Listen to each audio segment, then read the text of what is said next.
AF30 Hindi. आयना ने अपने चेहरे पर पड़े जख्मों को धीरे से छुआ और सिहर उठी। वे बेहद कोमल लग रहे थे, मानो अभी अभी ठीक हुए हों, लेकिन सिर्फ वही जानती थी कि ये जख्म उसके जीवन के पूरे 18 साल तक रहे थे। उसका मुख्य आधार उसके चेहरे पर मौजूद ये निशान थे। ये निशान जो आपने मुझे दिए हैं, मैं न केवल इनसे खुद को शर्मिंदा नहीं होने दूंगी, बल्कि मैं इनका उपयोग ऐसे तरीके से करूंगी जिसकी आपने कभी कल्पना भी नहीं की होगी। आयना की अंबर जैसी आंखें क्रोध से जल उठीं। उस पल वे सुनहरी लपटों की तरह टिमटिमा उठीं। बिना किसी हिचकिचाहट के उसने शीशी की पूरी सामग्री अपने गले के नीचे उड़ेल ली। टकराना। आयना के कपड़े राख में बदल गए थे। हालांकि देखने लायक कोई खूबसूरत नजारा नहीं था। जो नाजुक कुछ कुछ सांवली त्वचा होनी चाहिए थी, वो कहीं नजर नहीं आ रही थी। कपड़ों के साथ साथ आयना की त्वचा भी फट गई थी। गुफा की दीवारें उसके ही खून और मांस की बारिश से ऐसी लिपटी थीं मानो कोई नरसंहार हुआ हो। बस उसकी खूनी मांसपेशियों के महीन रेशे ही बचे थे। दरअसल उसके कंकाल के कुछ हिस्से उन जगहों से चमक रहे थे जहां उसके गहरे ऊतक भी टूट गए थे। वह किसी जिंदा इंसान की खाल उधेड़कर बनाई गई इंसान जैसी लग रही थी। फिर भी किसी तरह उसके चेहरे पर निशान अभी भी उभरे हुए थे। वे इतने गहरे थे कि उसके चेहरे के ऊतकों में धंस गए थे और उसकी खोपड़ी से चिपक गए थे। इस स्थिति में भी वे विचित्र कीड़ों की तरह धड़क रहे थे और अपने मेजबान के मरने के कगार पर होने पर भी उसे छोड़ नहीं रहे थे। हालांकि गौर से देखने पर ऐसा लगता था कि आयना अभी भी ध्यान की अवस्था में थी। उसकी आंखें बंद करने के लिए अब पलकें नहीं थीं, बल्कि उसकी पुतलियां धुंधली पड़ गई थीं। कोई भी समझदार व्यक्ति यही मान लेगा कि वह मर चुकी है, यानी तब तक जब तक कि किसी ने लगातार धड़कते हुए मांस के टुकड़े को नहीं देखा। वह खून से बहते पीले चर्बी के दो बड़े ढेरों के नीचे, लाल रंग में नहाई हुई पसलियों के नीचे और दो बमुश्किल हिलते हुए फेफड़ों के बीच था। उसका दिल लयबद्ध स्थिरता के साथ धड़कता रहा। जैसे जैसे समय बीतता गया उसकी धड़कन धीमी होती गई। ऐसा लग रहा था कि आयना कभी भी मर सकती है। हालांकि लय धीमी जरूर लग रही थी, पर वह और गहरी और गूंजती हुई होती गई। जल्द ही ऐसा लगा जैसे पूरा भूमिगत क्षेत्र उसकी शक्ति से कांप रहा हो। अल्पविराम। उस समय पृथ्वी के एक निश्चित क्षेत्र में एक गुप्त स्थान था। वह पृथ्वी से बिल्कुल अलग प्रतीत हो रहा था, मानो वह नश्वर भूमि पर बसा कोई स्वर्ग हो। वहां विदेशी अनजान पौधों का विशाल विस्तार था, मैदान पौराणिक कथाओं के विचित्र जीवों से सुशोभित थे और जंगलों में एक अदम्य सुगंध थी जो किसी को भी सम्मोहन में खींच लेती थी। इस जमीन के बीचों बीच आसमान में टंगी एक हवेली थी। उसके आधार से मोटी भारी जंजीरें लटक रही थीं। दूर से देखने पर ऐसा लगता था मानो ये जंजीरें ही इस हवेली को थामे हुए खंभे हों। अगर ये जंजीरें बीच बीच में हल्की सी हिलती न होती तो कोई भी अनजान दर्शक यही निष्कर्ष निकालता। इस हवेली के भीतर एक कमरे में, जो इसकी मंजिल पर पैर रखने के योग्य अधिकांश लोगों की आंखों से भी छिपा हुआ था, एक वेदी थी। हालांकि यह एक वेदी थी, लेकिन ऐसा नहीं लग रहा था कि यह किसी चीज की पूजा कर रही है, बल्कि ये बिल्कुल विपरीत लग रहा था। एक पत्थर की पट्टिका पर नामों को काटकर रख दिया गया था, मानो उन्हें उस सम्मान से वंचित कर दिया गया हो जिसके वे कभी हकदार थे, या शायद शुरू से ही कभी हकदार नहीं थे।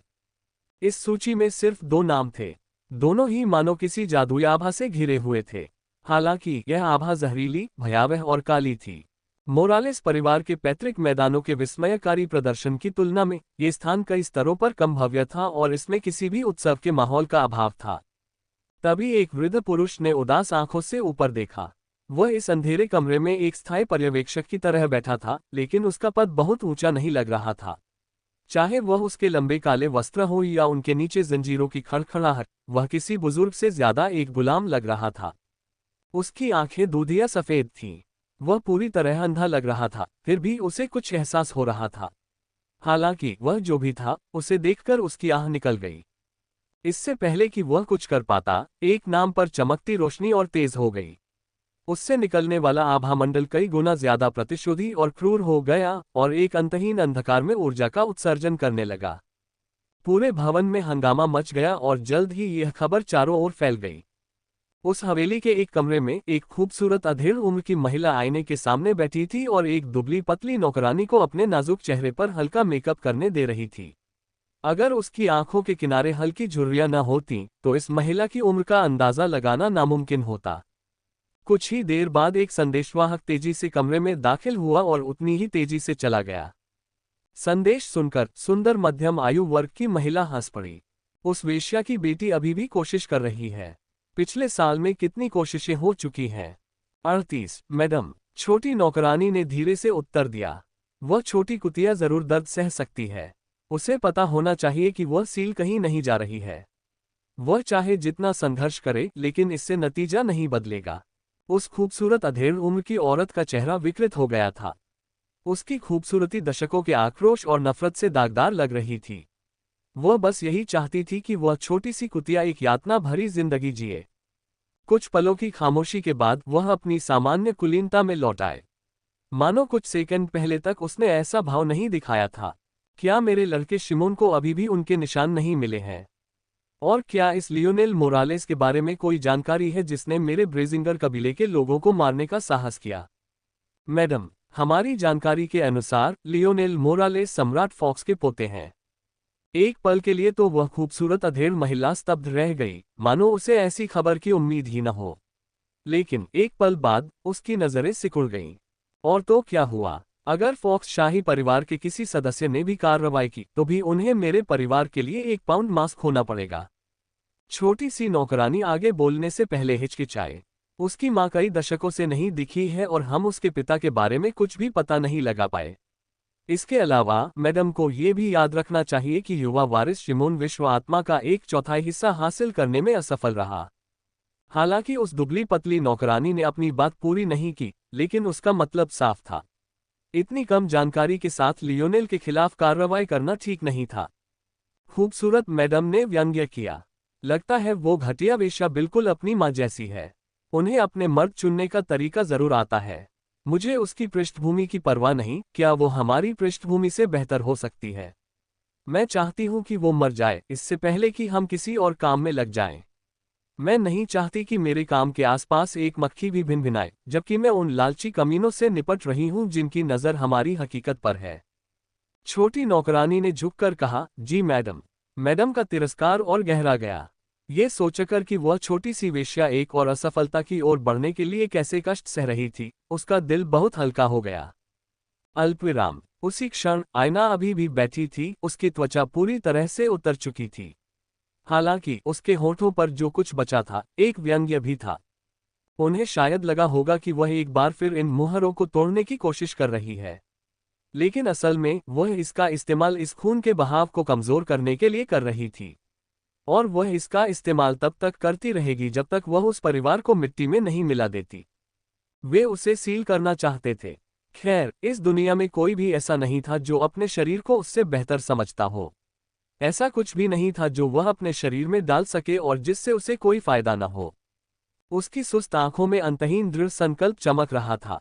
तारांकन तारांकन। दुनिया भर में जैसे आयना ने अपनी लड़ाई लड़ी, वैसे ही लियोनेल ने भी अपनी लड़ाई लड़ी। उसके शरीर पर सिर से पैर तक खून सवार था, लेकिन उसकी निगाहें भी आईना की तरह ही प्रज्वलित थीं। तुम्हारी हिम्मत है कि तुम एक राक्षसी प्राणी के साथ जोड़ी बना लो और खुद को इंसान समझो। लामोरक की गर्जना से अखाड़ा हिल गया। कई प्रतियोगी आकाश में प्रकाश के गोले का पीछा करते हुए आसपास के क्षेत्र में दौड़ रहे थे। लियोनेल ने अपना धनुष खींचा, उसकी निगाहें चुनौती भरी थीं। शू! प्रकाश का एक और गोला उसके द्वारा तोड़ा गया, जो उसके कुलंक में विलीन हो गया। लियोनेल ने अपने चेहरे से गिर रहे खून को पोंछा। मैं बहुत समय से तुमसे थक चुका हूं। लियोनेल की आवाज बिजली की तरह गूंज रही थी। हालांकि ज्यादा तेज नहीं लग रही थी, फिर भी सुनने वालों के सीने में गूंज रही थी। वह अपने सामने खड़े आदमी को सबक सिखाने के अलावा और कुछ नहीं चाहता था। लियोनेल लामोरक के साथ पूरी ताकत से लड़ने वाला था, तभी एक परिचित आवाज ने फिर से पुकारा। Less than. तीसरा परीक्षण पूरा हुआ। Greater than. Less than. समूह 7 के परिणाम परिकलित। Greater than. Less than. Greater than. Less than. Lionel 302 अंक। Greater than. Less than. उमरेर 212 अंक। Greater than. Less than. Gawain 197 अंक। Greater than. Less than. क्रेलिस 189 अंक। Greater than. Less than. Lamorak 168 अंक। Greater than. अल्पविराम। क्रालिस और उमरेद दोनों ही क्रमशः चौथे और दूसरे स्थान पर रहे दानव लॉर्ड थे। ग्वेन और लामोरक दोनों ही राउंड टेबल के शूरवीर थे। ये कहा जा सकता है कि तीसरे ट्रायल के लिए लियोनेल का समूह सबसे मजबूत समूहों में से एक था। ये कहना कि वह बदकिस्मत था, निश्चित रूप से कमतर आंक ना होगा। यदि ऐसा ना होता तो उसकी हालत इतनी दयनीय न होती। दूसरे दौर में उसने खुद पर भरोसा करके सही मूल्यांकन हासिल किया। हालांकि इस तीसरे प्रयास में उसे निशाना बनाया गया क्योंकि उसकी निशानेबाजी उसे बहुत बढ़त दे रही थी। नतीजतन उसके पास लिटिल ब्लैक स्टार की मदद लेने के अलावा कोई विकल्प नहीं था। उसे पता होना चाहिए था कि ऐसा करके वह लेमोरक को एक साथी इंसान को निशाना बनाने का बहाना दे देगा। लियोनेल के लिए यह कोई रहस्य नहीं था कि वह छोटा मिंक एक डार्क एलिमेंटल प्राणी था। उसने उम्मीद की थी कि लेमोरक ऐसा बहाना बनाएगा, लेकिन उसने यह नहीं सोचा था कि राक्षस भी उसे निशाना बनाने का मौका ढूंढ लेंगे। हैरानी की बात है कि सिर्फ ग्वैन ही ऐसा था जिसने उसे निशाना नहीं बनाया। फिर भी इसके बावजूद अंत में उम्रेद उससे बेहतर रैंक पर रहा। इससे लियोनेल को दानव लॉर्ड्स के बारे में कई बातें और गंभीर लगीं। ये स्पष्ट था कि उनमें से सभी उस 62 दानव लॉर्ड जितने कमजोर नहीं थे जिसकी जान उसने कुछ महीने पहले ही ले ली थी। लियोनेल ने उम्रेद की ओर मुड़कर सांस लेने की कोशिश की। दूसरा दानवराज नरक से उठे किसी शैतान जैसा लग रहा था। वह 3 मीटर लंबा था और उसकी त्वचा का रंग लाल था। उसके सिर पर 2 सींग थे जो उसे सुशोभित कर रहे थे। वे छेद कर रहे थे और ऊपर की ओर मुड़े हुए थे और किसी गुप्त काली शक्ति से कंपन कर रहे थे। उम्रेद की छाती पूरी तरह नंगी थी और उसका निचला हिस्सा काले जानवरों की खालों से ढका हुआ था।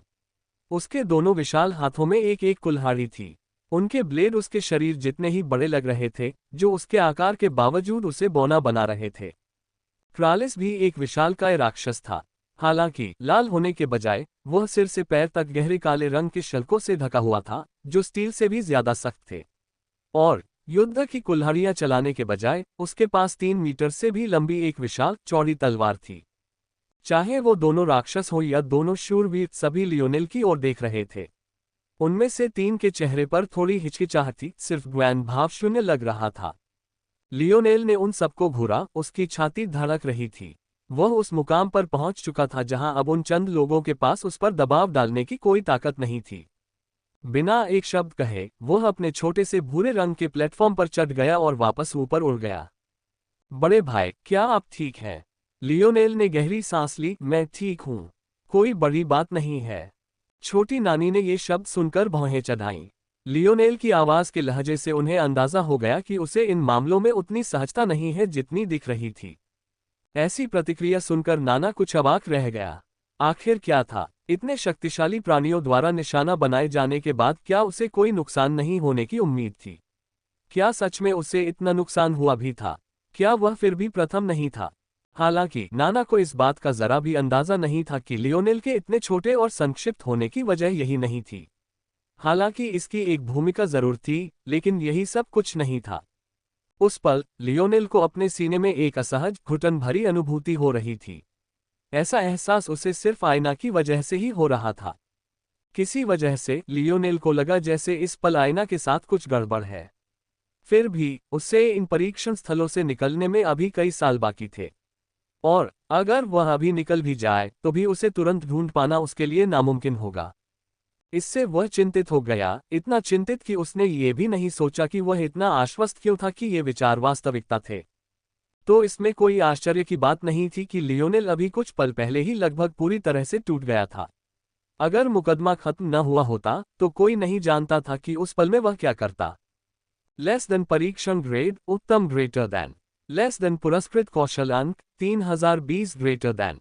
लेस देन विशेष पुरस्कार 1 विशेष star ticket 3 star points, greater than. Less than उत्तम ग्रेड रिकवरी को पुरस्कृत किया जाएगा, ग्रेटर देन। लियोनेल पर सोने का एक खंभा टूट पड़ा। उसके पास अपने सारे विचलित करने वाले विचारों को त्यागने के अलावा कोई चारा नहीं था। अगर वह अभी आईना के पास भागना भी चाहता तो भी वह अपनी ताकत के बिना ऐसा नहीं कर सकता था। अगर उसने ये समय गंवा दिया तो उसके पास जो भी छोटा मोटा मौका था वह और भी कम हो जाएगा। लियोनेल के शरीर में स्टार फोर्स घूम रहा था। जैसे जैसे समय बीतता गया उसने महसूस किया कि उसकी फोर्स और भी ज्यादा ठोस होती जा रही है। बस थोड़ा और, बस थोड़ा और मैं अपने अंतिम नोट्स बनाने में सक्षम हो जाऊंगा। लियोनेल को मिलने वाला प्रत्येक रिकवरी रिवॉर्ड 3 से 4 महीने के सामान्य ध्यान के बराबर था। लगातार 2 बेहतरीन रिकवरी रिवॉर्ड के बाद लियोनेल पहले ही आधे साल से ज्यादा ध्यान कर चुका था।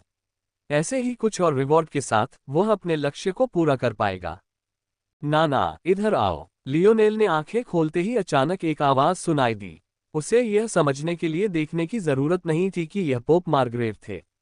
लियोनेल के शब्दों पर प्रतिक्रिया देने से पहले ही सबसे पहले उसने नाना के कांपने पर ध्यान दिया, मानो वह किसी बुरे सपने में डूबी हो। नाना की हिचकिचाहट देखकर मार्ग्रेव ने भौहें चढ़ाईं। क्या तुमने मुझे नहीं सुना? उसकी आवाज की गरिमा कई स्तरों तक बढ़ गई। हालांकि उसने आवाज की आवाज नहीं बढ़ाई, फिर भी ऐसा लगा जैसे उसके शब्द उस छोटी बच्ची के कानों में गड़गड़ा रहे हों, जिससे उसका खून उल्टी दिशा में दौड़ रहा हो। छोटी नानी के हाथ उसकी छाती पर जकड़े हुए थे। ऐसा लग रहा था जैसे वो किसी भी पल दबाव के आगे झुक जाएगी। इस समय तीसरे परीक्षण का 8वां दौर शुरू हो रहा था, लेकिन शेष प्रतिभागियों में से कम आधे ने अचानक अपनी निगाहें उनकी ओर मोड़ लीं। हालांकि किसी ने भी लियोनेल की प्रतिक्रिया की उम्मीद नहीं की थी। मैं इस समय अच्छे मूड में नहीं हूं, पोप। भाग जाओ। लियोनेल आसानी से गुस्सा होने वाला इंसान नहीं था। यहां तक कि जब कैमलॉट या अतीत में जिन शक्तियों का वह हिस्सा रहा था, उनके द्वारा कई बार उस पर अत्याचार किया गया, तब भी वह आमतौर पर अपने शब्दों से क्रूर नहीं होता था। उसकी सामान्य प्रतिक्रिया शांत और संयमित होती थी, यहां तक कि अमानवीय रूप से उदासीन भी। लेकिन अब कई शिकायतों को सहने के बाद, उन्हीं लोगों द्वारा निशाना बनाए जाने के बाद जिन्हें इस शापित क्षेत्र में बचाने के लिए उसे नियुक्त किया गया था, और अब एक छोटी बच्ची को इतने सारे लोगों के सामने इतनी बेरहमी से धमकाए जाते हुए देखकर वह भड़क गया। उन्होंने सुंदर पोप मार्ग्रेव की ओर देखा, उनके बाल उनकी अपनी आभा के नीचे लहरा रहे थे। मार्ग्रेव की निगाहें संकुचित हो गईं। हालांकि लियोनेल ने उसे पोप कहा था, लेकिन उसमें जरा भी सम्मान नहीं था। और मानो अनादर ही काफी न हो, उसने तो उसे भाग जाने को भी कह दिया। मार्ग्रेव कई पल चुप रहा। उसके कृत्य के पीछे का मकसद बिल्कुल साफ था। वह चर्च का पोप था, जबकि लियोनेल ने अभी अभी बताया था कि उसका साथी एक राक्षस है। वह अपने ही लोगों में से किसी को ऐसे आदमी से कैसे मिलने दे सकता था? मोड्रेड ने अपनी आंखों में जिज्ञासा का भाव लिए देखा। उनमें समझ और करुणा का भाव भी था, मानो वह लियोनेल की दुर्दशा समझ रही हो। लेकिन जितनी जल्दी यह भाव प्रकट हुआ, उतनी ही जल्दी गायब भी हो गया। मार्ग्रेव ने लियोनेल को सीधे जवाब नहीं दिया और नाना की ओर मुड़ गया। क्या आप निश्चित हैं कि आप यही चाहते हैं? उसके शब्द मानो किसी बात की ओर इशारा कर रहे थे। फिर भी सिर्फ नाना ही समझ पा रही थी। बाकी सब तो बिल्कुल अनजान थे। छोटे नाना का कांपना और भी तेज हो गया। लियोनेल को साफ पता चल गया कि ये सिर्फ उससे जुड़े होने की बात नहीं थी। जबकि दूसरों को शायद ये पता न हो, लियोनेल जानता था कि नाना इस दुनिया में नहीं है। कुछ सालों में इस पोप का उसके जीवन पर कोई नियंत्रण नहीं रहेगा। इसलिए जबकि उनकी बातचीत सुनने वाले अन्य लोगों ने यह मान लिया कि पोप कोई बुजुर्ग है जो नाना को उसके भविष्य के लिए सलाह दे रहा है, लियोनेल जानता था कि अगर बात सिर्फ इसी बारे में होती तो वह ऐसी प्रतिक्रिया नहीं देती। लियोनेल खड़ा हुआ और अपने और नाना के मंच के बीच के खाली स्थान में कदम रखा। एक पल के लिए तो ऐसा लगा जैसे वह आत्महत्या कर रहा है, लेकिन अगले ही पल उसने हवा में एक कदम रखा, जिससे उसे देखने वाले सभी लोग चौंक गए। बेशक लियोनेल इस तरह के प्रभाव की नकल करने के लिए अपने खजाने के जूते का उपयोग कर रहा था, लेकिन दूसरों को यह जानने का कोई तरीका नहीं था। छोटी नानी इतनी सहमी हुई थी कि उसे पता ही नहीं चला कि लियोनेल कब उसके सामने आ गया था। अगर उसकी परछाई न होती तो उसे कुछ भी पता नहीं चलता। क्या आप यहां से जाना चाहते हैं? लियोनेल ने पूछा। छोटी नाना अवाक रह गईं। अगर वह जा सकती तो क्यों न जाती? लियोनेल क्या कह रही थी? वह समझ नहीं पा रही थी कि आखिर हो क्या रहा है। क्या आप? लियोनेल ने दबाव डाला। हाँ, अच्छा। लियोनेल ने सिर हिलाया। फिर उसने खंडित घन निकाला और उसे अंदर आने दिया। एक पल में वहां एक छोटा सा धूसर मंच और 2 बच्चे दिखाई दिए। अगले ही पल 5x5 मीटर के एक बड़े से बक्से के बाहर लियोनेल के अलावा कोई नहीं खड़ा था। दरअसल घन इतना बड़ा था कि लियोनेल अपने कीमती जूतों का इस्तेमाल किए बिना ही उसमें से अपने असली धूसर मंच पर कदम रख पाया। पोप मार्ग्रेव की भौहें सिकुड़ गईं। इससे क्या हासिल होना था? पोप मार्ग्रेव को खंडित घन की क्षमताओं का कैसे पता चल सकता था? उसमें प्रवेश करना मानो दुनिया से पूरी तरह कट जाना था। दूसरे प्रयास के दौरान लियोनेल के मन में खंडित घन में प्रवेश करने का विचार आया, लेकिन किसी बात ने उसे ऐसा करने पर दोबारा सोचने पर मजबूर कर दिया और उसने पहले शब्दकोश से इसके बारे में पूछा। जैसा कि अपेक्षित था, खंडित घन में प्रवेश करते ही उसे मलिन परीक्षणों से बाहर माना जाएगा। अगर वह ऐसा करता है तो वह 4 ऋतुओं के क्षेत्र की समझ के लिए लड़ने का अधिकार खो देगा। हालांकि लिटिल नाना जैसी किसी के लिए ये बिल्कुल सही था। अब उसे परीक्षणों से नहीं रोका जाएगा, लेकिन अब से लेकर परीक्षण समाप्त होने तक उसे खंडित घन के भीतर ही रहना होगा। ये कहना मुश्किल था कि परीक्षण स्थल किसी मृत प्रतिभागी के अचानक वापस आने पर कैसी प्रतिक्रिया देगा। लियोनेल अपने ही प्लेटफॉर्म पर उतरा, उसकी छाती थोड़ी सी धड़क रही थी। ये पहली बार था जब उसकी रिकवरी उसे पूरी तरह से ठीक नहीं कर पाए। हालांकि ये बात तो समझ में आती ही थी। उसने अपनी पूरी स्टार फोर्स को अपनी फोर्स पर केंद्रित करने का निर्देश दिया था। इसके अलावा किसी भी कारण से लियोनेल को इस बात का अंदाजा ही नहीं था कि उसने अपने स्ट्रोई स्टार आउल वंशकारक की उपचार शाखा को पहले ही जागृत कर लिया था। अगर ऐसा न होता तो वह अपने शरीर की हालत के बारे में चिंता कैसे कर सकता था। कुछ ही पल पहले उसकी हालत इतनी दयनीय कैसे हो गई थी। ऐसा लग रहा था कि लियोनेल उस दिन की घटनाओं के दौरान सचमुच बेहोश था। उतरने के बाद लियोनेल पोप की ओर मुड़ा तो देखा कि पोप पहले से ही उसकी ओर देख रहे थे। हालांकि लियोनेल ने उनकी उसी तरह उपेक्षा की जैसे उसने पहले लियोनेल की थी। हालांकि इस बार पोप लियोनेल के प्रति अपनी चुप्पी बनाए रखने के इच्छुक नहीं दिखे। जॉइंट पेन के प्राकृतिक शत्रु पुराने फ्लोरिडा जोड़ों को नए रूप में बनाया गया। सक्रिय दर्द निवारक तेल। उसने आह भरी, क्या तुम्हें पता नहीं कि तुम्हारे कामों ने यहां मौजूद सभी लोगों को दुश्मन बना दिया है। लियोनेल के कदम रुक गए। अगर उसका मूड ठीक न होता तो शायद उसने जो सुना था उस पर हंस दिया होता। वह लियोनेल मोरालेस थे। वह एक ऐसे व्यक्ति थे जिन्होंने अपनी साधारण परवरिश के बावजूद कुलीन वर्ग से भरे एक स्कूल का प्यार और आदर प्राप्त किया। रॉयल ब्लू अकादमी में पढ़ने वालों में से कौन उसका नाम नहीं जानता था। उनमें से कौन उसका सम्मान नहीं करता था और उसके बारे में अच्छी राय नहीं रखता था। यहाँ तक कि जब उसने खुद को शर्मिंदा किया और आईना के सामने अपना अपराध स्वीकार करने से एक दिन भी नहीं चुका, तब भी किसी ने उसका मजाक नहीं उड़ाया, बल्कि उसे प्रोत्साहित भी किया।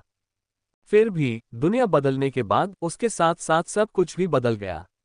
ऐसा लग रहा था कि चाहे वह कहीं भी जाए या कुछ भी करे, उसे नफरत, बहिष्कृत और निशाना बनाया जाएगा। ऐसा लग रहा था मानो नई विश्व व्यवस्था के आने के बाद उसका करिश्मा, उसका दयालु हृदय, उसका गर्मजोशी भरा स्वभाव, सब कुछ अब किसी काम का नहीं रहा। ये सोचकर लियोनेल हंसने लगा, खुद को रोक नहीं पाया। उसे सचमुच हंसी आ गई, उसे ये सब बहुत मजेदार लग रहा था। तो फिर तुम मेरे दुश्मन बन जाओ, लियोनेल ने हंसना बंद करने के बाद कहा। उसने और कुछ नहीं कहा और उसका लहजा कुछ उदास सा लग रहा था। बस इतना ही। उसने पोप की तरफ एक नजर भी नहीं डाली।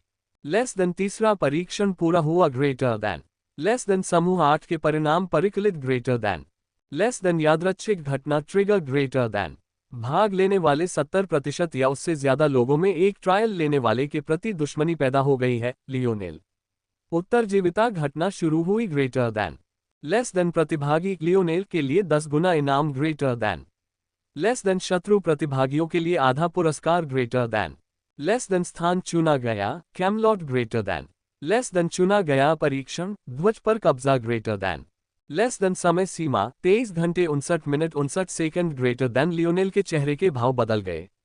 यह आखिरी चीज थी जिसकी उसने उम्मीद नहीं की थी।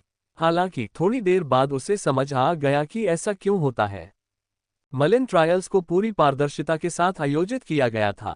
स्पेशल स्टोर के अंदर क्या हुआ, इसे छिपाने के अलावा बाकी सब कुछ सबके सामने रखा गया था।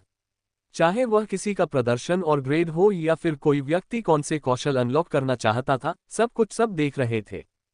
इस पारदर्शिता के अलावा कोई भी सभी को लड़ते हुए देख सकता था। यह विशेष रूप से एकल प्रतिभागी परीक्षणों में, जैसे कि परीक्षण 1 और 2 में था। उस स्थिति में विशेष स्टोर टिकट का उपयोग करने के बाद कौशल अनलॉक करने के लिए प्रतीक्षा करने पर भी यह अधिक संभावना थी कि जो भी सुधार किए गए थे वे बहुत जल्दी स्पष्ट हो जाएंगे। मानो इतना ही काफी नहीं था, सभी ने एक ही भौतिक मूल कौशल वृक्ष साझा किया। इसके अलावा एक ही हथियार का इस्तेमाल करने वाले सभी लोगों ने एक ही हथियार मूल और विशेष मूल कौशल वृक्ष भी साझा किए। इसका मतलब ये था कि अगर कोई अपने कौशल छिपाना चाहता था और ऐसा करने में अच्छा काम भी करता था, तो भी उसने किस तरह के कौशल अनलॉक किए हैं, इसका अंदाजा उसी तरह के हथियार वाले किसी और को देखकर लगाया जा सकता था। इसका क्या मतलब निकला? इसका मूलतः मतलब ये था कि इस व्यवस्था से यह पहचानना बहुत आसान हो गया कि कौन शक्तिशाली है और कौन नहीं, इसके अलावा ये भी कि कौन दूसरों की तुलना में तेजी से सुधार कर रहा है और कौन नहीं। ऐसी स्थिति में एक छोटे से समूह के लोगों का कई लोगों का निशाना बनना बहुत मुमकिन था। ये भी कहा जा सकता था कि यह अपरिहार्य था, बस सवाल ये था कि ऐसा कब होगा। ये समझते हुए मलिन ने जरूर कुछ योजनाएं बनाई होंगी, या शायद मलिन का शुरू से ही यही इरादा रहा होगा। ऐसा लग रहा है जैसे सब कुछ अचानक तेजी से आगे बढ़ रहा है। चाहे वो अचानक एलिमिनेशन राउंड हो या ये रैंडम इवेंट, दोनों ही किसी ऐसी चीज से शुरू हुए थे जो ट्रायल्स में बहुत बाद में शुरू होनी चाहिए थी। इतना सोचने के बाद लियोनेल कई बातों पर और गंभीर हो गया। हालांकि आवाज ने कहा था कि उसे 10 गुना इनाम मिलना है, लेकिन वह जानता था कि ऐसा करना इतना आसान नहीं होगा। लियोनेल कुछ और सोच पाता इससे पहले ही उसे लगा जैसे दुनिया उसके चारों ओर घूम रही है। जब उसकी दृष्टि साफ हुई तो उसने खुद को एक जाने पहचाने सिंहासन कक्ष में पाया। बस इस बार पिछली बार की तरह उसके सामने घुटने टेकने के बजाय वह उसकी गद्देदार कुर्सी पर बैठा था। राजा आर्थर का सिंहासन कक्ष। लियोनेल ने भौहें चढ़ाईं। उसे लगा कि यह स्थिति कोई संयोग नहीं थी। अपनी इंद्रियों को झकझोरने के बाद लियोनेल को एहसास हुआ कि कैमलॉट के महल में होने के बावजूद वह पूरी तरह से वीरान था। दरअसल जहां तक उसकी आंतरिक दृष्टि पहुंची उसे वहां एक भी व्यक्ति नजर नहीं आया। लेस देन तैयारी का समय दिया गया 30 मिनट ग्रेटर दैन। लियोनेल को सुखद आश्चर्य हुआ। उसने सोचा भी नहीं था कि उसे ऐसा कुछ मिलेगा। इससे उसके लिए चीजें और भी आसान हो गईं। थोड़ी देर बाद लियोनेल को रैंडम इवेंट समझ में आ गया। इसी सिंहासन कक्ष में एक झंडा था। दरअसल वह उस सिंहासन के ऊपर लहरा रहा था जिस पर वह इस समय बैठा था। उसका काम उसकी रक्षा करना था, जबकि बाकी सबका काम उसे चुराना था। लियोनेल को एक दिन के लिए झंडे की रक्षा करनी थी। हालांकि अगर झंडा चोरी हो जाता तो विपक्ष को उसे केवल 10 मिनट तक ही सुरक्षित रखना होता। इसका एकमात्र अपवाद तब था जब मुकदमे की समाप्ति में 10 मिनट से कम समय बचा हो। उस स्थिति में उन्हें केवल समय समाप्त होने तक ही झंडे की रक्षा करनी थी। इसका मूलतः यह अर्थ था कि लियोनेल के लिए झंडा खोने का सबसे खतरनाक समय अंतिम मिनट होगा। बेशक लियोनेल की हालत इतनी खराब नहीं थी क्योंकि वह चाहता तो झंडा हिला सकता था। बस एक ही शर्त थी कि चुन की चुना गया स्थान कैमलॉट था, इसलिए वह शहर की दीवारों से बाहर नहीं जा सकता था। दरअसल लियोनेल की समझ से उसे शहर के मुख्य द्वार के भीतर ही रहना था। हालांकि ये फिर भी एक बड़ा क्षेत्र था। दौड़ना। लियोनेल के होंठ मुड़ गए, उसकी आंखों में एक ठंडी रोशनी भर गई। लियोनेल के दुश्मनों को अपना झंडा फहराने में भाग लेने के लिए 1 स्टार पॉइंट या 1000 स्किल पॉइंट देने पड़ते थे। इस तरह ज्यादातर दुश्मनों को बाहर कर दिया जाता था।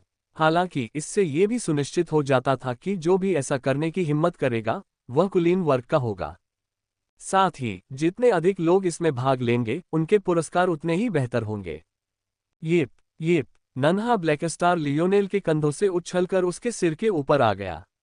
पहले वह छोटा सा जीव लियोनेल के साथ हो रहे व्यवहार से बहुत क्रोधित था और अपने दुश्मनों का सीधा सामना करने के लिए भी निकल पड़ा था। हालांकि लियोनेल ने उसे ऐसा करने से रोक दिया था। हालांकि वह छोटा मिंक शक्तिशाली था, लियोनेल को यकीन था कि ब्लैक स्टार अभी भी एक शिशु है। वह उसे इस तरह मौत की ओर नहीं जाने दे सकता था। हाँ, हम उन्हें अभी वापस ले आएंगे। एक पृथ्वी जादूगर को अपना इलाका तैयार करने का समय देना। उन्हें कुछ नुकसान सहने की उम्मीद करनी चाहिए। एक अर्थ मैच के लिए इतना बड़ा फायदा छोड़ना ही काफी बुरा था। लेकिन लियोनेल सिर्फ एक अर्थ मैच नहीं था, वह एक अर्थ मैजिस था जो एक फोर्स क्राफ्टर भी था। जिस क्षण लियोनेल के मन में यह विचार आया, उसने संरक्षण के बारे में सोचे बिना अपने द्वारा अर्जित 3000 से अधिक कौशल अंकों का उपयोग करना शुरू कर दिया। तारांकन 30 मिनट का टाइमर अपना काम पूरा कर चुका था। उस क्षण कई लोगों ने लियोनेल द्वारा छोड़े गए खंडित घन की ओर अपनी नजरें घुमाईं। हालांकि उनमें से किसी में भी लियोनेल की तरह आकाश पार करने की क्षमता नहीं थी। या हो सकता है कि उनमें से कुछ ने ऐसा किया हो, लेकिन अभी तक भौतिक मूल कौशल वृक्ष से ऐसी क्षमता को अनलॉक नहीं किया था और केवल उसे देख सकते थे। बदकिस्मती से उनके पास ये सोचने का ज्यादा समय ही नहीं था कि यह खजाना क्या है या ये कैसे काम करता है। उन सभी को एक ही विकल्प दिया गया था। लेस देन क्या आप रैंडम इवेंट में भाग लेना चाहेंगे? Greater than. लेस देन लागत 1 स्टार पॉइंट ग्रेटर देन। उसी क्षण कई अभिजात वर्ग ने अपना निर्णय लिया और लियोनेल के साथ गायब हो गए। जब वे वापस लौटे तो उन्होंने खुद को कैमलॉट की दीवारों के भीतर पाया। सूरज आसमान में ऊंचा चमक रहा था। पिछले कुछ महीनों से परीक्षाओं में फंसे उनके लिए ऐसा नज़ारा देखना वाकई बहुत सुकून देने वाला था। लेकिन कुछ पल बाद वे गंभीर हो गए। ये सोच में डूबने का समय नहीं था। वे सभी कैमलॉट शहर के मुख्य भाग में बेतरतीब जगहों पर पैदा हुए थे। कोई भी दो व्यक्ति एक दूसरे से 100 मीटर के दायरे में नहीं मिल सकते थे। अब उन्हें बस ये तय करना था कि लियोनेल को सबसे पहले कहाँ ढूंढना है। सौभाग्य से वे सभी कुलीन थे। बल साधना के लिए आवश्यक शर्त आंतरिक दृष्टि प्राप्त करना था। भले ही उन सभी की अपनी अपनी शक्ति अलग अलग थी, फिर भी उन सभी में कम से कम कुछ दसियों मीटर की दूरी तय करने की क्षमता वाली आंतरिक दृष्टि थी। उनमें से जो अधिक शक्तिशाली थे वे कई 100 मीटर तक दूरी तय कर सकते थे। सच तो ये था कि अगर लियोनेल चाहता तो उनकी तलाशी से खुद को छिपा सकता था। आखिरकार शुरुआत में वह कैमलॉट से इसी तरह भागा था। वह लेमोरेक की नज़रों से बचकर आसानी से बाहर निकल गया था। हालांकि वह ऐसा कर सकता था, लेकिन उसे ऐसा जरूरी नहीं लगा। कम से कम अभी तो नहीं। यह उसके लिए वध अंक हासिल करने का एकदम सही मौका था। अब तक लियोनेल को अपने वध बिंदुओं को तुरंत इस्तेमाल न करने और बचाकर रखने के फायदे समझ आ गए थे। 100 कौशल बिंदुओं से बढ़कर वे पहले से ही 1000 के हो गए थे। अगर वह उन्हें अच्छी तरह से बचाकर रखे तो फायदे की कल्पना की जा सकती थी। जैसे जैसे अभिजात वर्ग लियोनेल की तलाश कर रहा था, उन्हें यह एहसास होने लगा कि यह उससे कहीं अधिक कठिन हो गया है जितना उन्होंने शुरू में सोचा था। शहर के एक कोने में उम्मीद की भौहें तन गईं। इस घटना ने उसके पहले से ही भयावह लाल चेहरे को और भी भयावह बना दिया। वह आंतरिक दृष्टि से छिप सकता है। ये दो दानव भगवान का पहला विचार था। हालांकि ये वह विचार नहीं था जिसकी वह पुष्टि करना चाहता था। अगर यह सच होता तो लियोनेल को ढूंढना सचमुच नामुमकिन होता। उम्रेड के हाव भाव बदल गए। उसकी दोनों कुल्हाड़ियां हल्के से कांप उठीं, मानो उसे कुछ एहसास हुआ हो। उसे लियोनेल का तुरंत तो एहसास नहीं हुआ, लेकिन उसे जादू का एक हल्का सा उतार चढ़ाव महसूस हुआ। उसने थोड़ी सी हैरानी के साथ महल की ओर देखा। उसके चौंकने की वजह जादुई उतार चढ़ाव का शक्तिशाली होना नहीं था, बल्कि उनका स्थान था। ये उतार चढ़ाव असल में कैमलॉट के महल से आ रहे थे। एक राक्षस होने के नाते उसने कैमलॉट के केंद्र के इतने करीब कभी कदम नहीं रखा था। हालांकि जब भी कोई महल देखता था उसे पहचान लेता था। ये तथ्य कि ये उतार चढ़ाव इस शहर के बिल्कुल बीच से आ रहे थे। तो क्या ऐसा नहीं हो सकता कि लियोनेल भागकर छिप न रहा हो, जैसा कि उन्होंने सोचा था? जब उम्रेड के मन में ये विचार आ रहे थे तो कई अन्य लोगों के भी मन में यही विचार आ रहे थे। हैरानी की बात यह है कि न तो राजा आर्थर और न ही मोड्रेड ने इसमें भाग लेने का फैसला किया था। दरअसल पोप मार्ग्रेव, जिनके बारे में लियोनेल को लगता था कि कार्रवाई करने की सबसे ज्यादा संभावना है, ने भी कोई कदम नहीं उठाया था।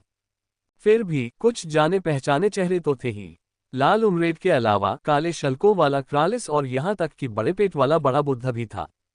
अचानक इन तीनों को एक ही बात का एहसास हुआ। बड़े बुद्ध ने उदास भाव से महल की ओर देखा। एक समय उसे लियोनेल के बारे में बहुत अच्छी धारणा थी। आखिरकार इस युवक ने उनके कई प्रतिभाशाली साथियों को बचाया था। हालांकि जब से लियोनेल ने स्लेयर लीजन के बारे में ये शब्द कहे थे, लियोनेल के बारे में उसकी राय दिन ब दिन गिरती ही गई। ये भावनाएं तब चरम पर पहुंची जब उसने अपने ही कई साथियों को मरते देखा। माउंटन, वह एक ऐसा युवक था जिसमें बिग बुद्ध ने खुद को बहुत कुछ देखा था। मैफ्लाई, वह एक हंसमुख छोटी लड़की थी जिसका दिल बड़ा था और वह उन लोगों में भी शामिल थी जो लियोनेल को प्रोजेक्ट हंट आइलैंड से बाहर ले जाने गए थे। फिर भी वे सभी यहीं मर गए। ये लियोनेल की गलती थी। अगर वह नासमझ न होता और इतनी अराजकता न फैलाता तो अदुर्ना परिवार को जोन में प्रवेश करने का मौका कभी नहीं मिलता और उनकी टीम पूरी तरह से तैयार होती। लेकिन अपनी स्वार्थी इच्छाओं के कारण उसने वास्तव में इतने सारे लोगों की जान ले ली।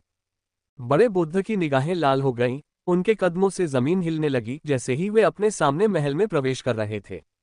महल में प्रवेश करते ही बड़े बुद्ध की भौहें तन गईं। उन्हें तुरंत एहसास हुआ कि वहां एक भी आत्मा नहीं थी, लेकिन उनके अनुमान से ये बात समझ में नहीं आई। वे निश्चित रूप से उन लोगों में सबसे शक्तिशाली नहीं थे जिन्होंने भाग लेने का फैसला किया था। कुल मिलाकर तार्किक रूप से उन्हें इस बिंदु तक पहुंचने वाला पहला व्यक्ति नहीं होना चाहिए था। उसे अचानक लगा जैसे कुछ गड़बड़ है। उसके पैरों के नीचे ठंडा पत्थर, ऊंची दीवारों और खिड़कियों से लटकी कलाकृतियां, बेदाग कवच से सजी शूरवीर मूर्तियां। सब कुछ बहुत शांत, बहुत बेचैन करने वाला लग रहा था। बिग बुद्ध को ये पता नहीं था कि कई लोग ठीक वैसा ही महसूस कर रहे थे जैसा उन्होंने किया था। वे सब उसी हॉल में खड़े थे जहां बिग बुद्ध खड़े थे, उन्हीं डरावनी दीवारों को घूर रहे थे, अपनी छाती पर वही घुटन भरा बोझ महसूस कर रहे थे, लेकिन किसी को भी दूसरे का एहसास नहीं हो रहा था। ऐसा लग रहा था मानो वे अस्तित्व के अलग अलग धरातलों पर हों, एक ही चीज को बिल्कुल अलग नजरिए से देख रहे हों। लियोनेल सिंहासन कक्ष में बैठा भावशून्य भाव से ये सब देख रहा था। बड़े बुद्ध को भाग लेते देखकर वह हैरान भी था और निराश भी।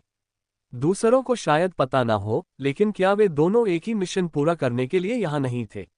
उसे इस तरह निशाना बनाकर उसे क्या हासिल हुआ? लियोनेल ने आह भरी और सिर हिलाया। वह एक पल के लिए दूर तक शून्य दृष्टि से देखता रहा। यह दुनिया, यह ऐसी क्यों थी? लियोनेल के दिल में कुछ हल्का सा पनप रहा था, पर वो उसे समझने के मूड में नहीं था। वो बस ये सब खत्म करना चाहता था। चलो चले, लिटिल ब्लैक स्टार। लियोनेल ने एक कदम आगे बढ़ाया और अचानक वह छाया से घिर गया। अल्पविराम। ज़ाइली एक दानव राजा था जिसकी रैंक #19 थी। ऐसा माना जा सकता है कि उसने बहुत पहले ही अपना नाम बना लिया था। उसकी नाक किसी बड़े चोंच वाले पक्षी से हटकर हुक जैसी लग रही थी और उसकी दो तीखी बाज जैसी आंखें थीं। हालांकि उसके बारे में सबसे आश्चर्यजनक बात यह थी कि वह उन दुर्लभ धनुर्धारियों में से एक था जिसने इन परीक्षणों में भाग लेने का फैसला किया था। ज़ाइली के कदम धीमे और खामोश थे। वह एक एक कदम आगे बढ़ता गया और अपने शरीर को तैयार स्थिति में छोड़ता गया ताकि वह तुरंत तीर चला सके। सिर्फ अपनी हरकतों से ही लियोनेल बहुत कुछ सीख सकता था। ये साफ था कि लियोनेल की प्रतिभा उससे कई स्तर आगे थी, लेकिन ज्यादा अनुभवी और प्रशिक्षित व्यक्ति की पहचान एक नज़र में ही साफ हो जाती थी। बड़े बुद्ध के उलट ज़ाइली को इस बात से कोई हैरानी नहीं हुई कि वह यहाँ अकेला था। उसे अपनी ट्रैकिंग और संवेदी क्षमताओं पर पूरा भरोसा था। उसकी बाज जैसी नज़रों से बहुत कम चीजें छिप पाती थीं। हालांकि यही वजह थी कि हालांकि वह सतर्क दिख रहा था, लेकिन उसकी सतर्कता सबसे कम थी। दरअसल वह लियोनेल को मारने पर मिलने वाले इनाम के बारे में भी सोच सकता था। हाँ, लक्ष्य तो बस झंडा फतह करना था, लेकिन अगर वह अपने इकलौते प्रतिद्वंदी को ही मार देता तो क्या खेल जल्दी खत्म नहीं हो जाता? अगर चीजें इतनी आसानी से खत्म हो सकती थीं, तो भागने में 10 मिनट क्यों बर्बाद किए जाते? ज़ाइली ने अपने होंठ चाटे, जिससे उसकी लंबी भूरी लाल जीभ उभरी हुई और धक्कों और गड्ढों से ढकी हुई दिखाई दी। वह किसी की जीभ नहीं, बल्कि बूढ़ी त्वचा का टुकड़ा लग रही थी। आदतन उसकी जीभ की नोक उसकी नाक के पास से गुजरी और उसने अपने दोनों नथुनों को खुजलाया। हे, मैं तुम्हें देख सकता हूँ, ज़ाइली अचानक बोला। उसने अपना सिर उस दिशा में घुमाया जहां उसे हलचल का आभास हुआ था, लेकिन उसे बस एक लाश अपनी ओर गिरती हुई दिखाई दी। इस एहसास ने उसे इतना झकझोर दिया कि उसे यह एहसास ही नहीं हुआ कि कोई तीर उसके शरीर को चीरता हुआ उसके हृदय की ओर जा रहा है। आखिरकार ज़ाइली अभी भी युद्ध के मैदान का एक अनुभवी खिलाड़ी था। हालांकि हमले को ढकने के लिए शरीर का इस्तेमाल करना चतुराई थी, लेकिन ये भी लाजिमी था कि ऐसी बाधा पार करने के बाद हमला धीमा हो जाएगा। इससे ज़ाइली को प्रतिक्रिया करने के लिए पर्याप्त समय मिल गया। बाज जैसी नाक वाला राक्षस लाश के रास्ते से हट गया, जमीन पर लौटने लगा और फिर घुटने के बल खड़ा हो गया। बिना खड़े हुए ही वह तीर चलाने के लिए तैयार था। दुर्भाग्य से टकराना, लाश फट गई। धातु के छर्रों की एक झड़ी ने #19 दानव भगवान को झकझोर दिया। ज़ाइली ने अपना पूरा ध्यान अपनी पहली गोली पर केंद्रित कर दिया था। उसने सोचा था कि लाश गिरते ही लियोनेल का हमला खत्म हो गया है और उसने उससे दूर हटने की जहमत भी नहीं उठाई। उसे क्या पता था कि उसके पैरों के पास गिरी लाश ही असली हमला होगी। ज़िल्ली के चेहरे का एक पूरा हिस्सा छर्रों से भर गया, जिससे उसकी पहले से ही अप्रिय आकृतियां और भी भयावह हो गईं। ज़ाइली की आंखें धुंधली पड़ गईं। उसे अपनी चेतना का लोप होता हुआ महसूस हो रहा था क्योंकि उसके शरीर से खून बह रहा था। उसे जमीन पर गिरने का मौका भी नहीं मिला था कि एक तीर उसके माथे में जा लगा। उद्धरण ... कम से कम आप पहले ये तो नहीं जांच सकते थे कि मैं मर चुका हूं या नहीं? ज़िली ने शिकायतों के साथ दम तोड़ दिया। हालांकि शुरुआती वार से उसे चोट जरूर लगी थी, लेकिन इतनी जल्दी मरने की नौबत नहीं आई थी। वह बुरी तरह घायल हो गया था, लेकिन एक राक्षस होने के नाते वह अपनी जान गंवाने से पहले 1-2 राउंड और लड़ सकता था। कौन उम्मीद कर सकता था कि लियोनेल अपनी किस्मत पूरी तरह से तय करने से पहले एक शब्द भी नहीं बोलेगा। जवाबी हमले से पहले लियोनेल को सुरक्षा का झूठा एहसास दिलाने की उसकी सारी सोच पूरी तरह से अनसुनी हो गई क्योंकि उसकी आंखें धुंधली हो गईं। अल्पविराम। उस समय एक अन्य दानव धीरे धीरे महल की खोज कर रहा था, ये पता लगाने की कोशिश कर रहा था कि लियोनेल कहाँ छिपा है। उसके कदम रुक गए, उसका विशाल शरीर भयावह रूप से स्थिर हो गया। उसकी नाक हवा में ऊपर उठ गई और उसके बड़े बड़े लाल नथुने गहरी सांस ले रहे थे। खून। राक्षस की आंखें सिकुड़ गईं। ये कहा जा सकता है कि लियोनेल के तरीके काफी चतुर थे। इस तथ्य का लाभ उठाते हुए कि उसके शत्रु एक ही समय में प्रवेश नहीं कर रहे थे, उसने आंखों और इंद्रियों के कुछ भ्रमों का उपयोग करके उन्हें अलग कर दिया और उनसे एक एक करके निपट लिया। वह दृष्टि, श्रवण और आंतरिक दृष्टि को अलग करने में कामयाब रहे। हालांकि वह गंध के साथ ऐसा करने में कामयाब नहीं हुए। यह जरूरी नहीं कि लियोनेल की ही गलती हो। कोई इंसान इतनी दूर से खून की गंध नहीं पहचान सकता। दरअसल सभी राक्षसों की सूंघने की शक्ति भी तेज नहीं होती। लेकिन संयोगवश उमरेड ने ऐसा किया। लियोनेल ने अपनी सांस स्थिर की। हर लड़ाई ज़ाइली के खिलाफ जितनी आसान नहीं थी। कई लोग ज्यादा सतर्क थे और कभी कभी लियोनेल की योजनाएं उतनी सटीक ढंग से काम नहीं करती थी जितनी उसके मन में थी। लेकिन फिर भी लियोनेल ने पहले ही 7 वधंक हासिल कर लिए थे, जिनमें से 5 राक्षसों से और बाकी 2 इंसानों से आए थे। अब केवल 3 ही बचे थे, बिग बुद्ध, उमरेड और क्रालिस। लियोनेल को लगा कि इस परीक्षण में और भी लोग शामिल हुए थे, लेकिन ऐसा लग रहा था कि उनकी इंद्रियां महल तक आने के लिए पर्याप्त तेज नहीं थीं। ये पहले से ही सबसे अच्छा परिणाम था। लियोनेल ये जाहिर नहीं करना चाहता था कि वह यहाँ है। अगर वह ऐसा करता तो ताकतवर लोग समझ जाते कि यह एक जाल है। ऐसे में अगर सभी बड़ी मछलियां फंसनी थीं तो सबको फंसाने से बचना ही बेहतर था। लियोनेल ने गहरी सांस ली। इन तीनों में से जो सबसे कमजोर है वह है। लियोनेल ने आह भरी। वह अवचेतन रूप से बड़े बुद्ध का सामना करने से कतरा रहा था। सच तो ये था कि जिन लोगों को उसने पहले ही मार डाला था उनमें से कई उस बड़े पेट वाले कमांडर से भी ज्यादा ताकतवर थे। लियोनेल जानता था कि अब भी वह बहुत नर्म दिल का है, लेकिन अपने स्वभाव के बारे में वह कुछ खास नहीं कर सकता था। अब तक उसने जितने भी लोगों को मारा वे या तो अजनबी थे या फिर ऐसे लोग जिन्हें वह शायद ही जानता था। बिग बुद्धा को वह पहला व्यक्ति माना जा सकता है जिसे उसने मारा होगा जिसके साथ उसका कभी अच्छा रिश्ता रहा हो।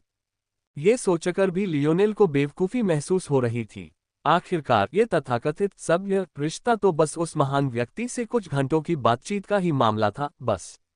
लेकिन लियोनेल को अब भी लग रहा था कि इससे उसके दिल में एक गांठ पड़ जाएगी।